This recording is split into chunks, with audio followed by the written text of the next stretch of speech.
ઘૂમતાજી ક્યાં જાવ છો રોંગ સાઈડ માં? મારા હાટુનિયા જાઉં છું. પણ હાટુનિયા જાવ છો રોંગ સાઈડ માં બાઇક લઈને, એમ લોકમાં જતા રહેશો. તમને ખબર છે રોંગ સાઈડ માં વાહન ચલાવતી શું થાય? એ વાત તો સાચી છે, પણ આ બંકાન થોડીક ઉતાવળ હતી ને એટલે છે ને રોંગ સાઈડ માં હેડ્યો એમ. પણ ઉતાવળમાં આપણે જીવ જોખમમાં મૂકીએ છીએ, ધ્યાન તો રાખવું પડે ને. ના હાચું હાચું. હવે તમે ભૂલ કરી છે, કાયદાનો ભંગ કર્યો છે, તો તમારે મેમો તો લેવો જ પડશે. મેમો આપણે 1 રૂપિયા નહીં આલો હો, તમને કહું. ઓએ ભૂલ તમારી છે, મેં તો ના પાડી હતી કે ફૂમતા કાકા પેલી બાજુથી લઈ રહ્યો તો ના માન્યું કે વચ્ચે જતા રહીએ પોછરા. એ ગમે એવું હોય.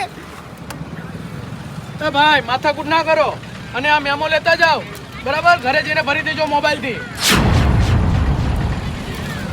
પટી ગયું સાહેબ, પણ આપણે તો ઈ ના ચાલે, ઈ કશું ના ચાલે. ના ચાલે, તમે કાયદાનો ભંગ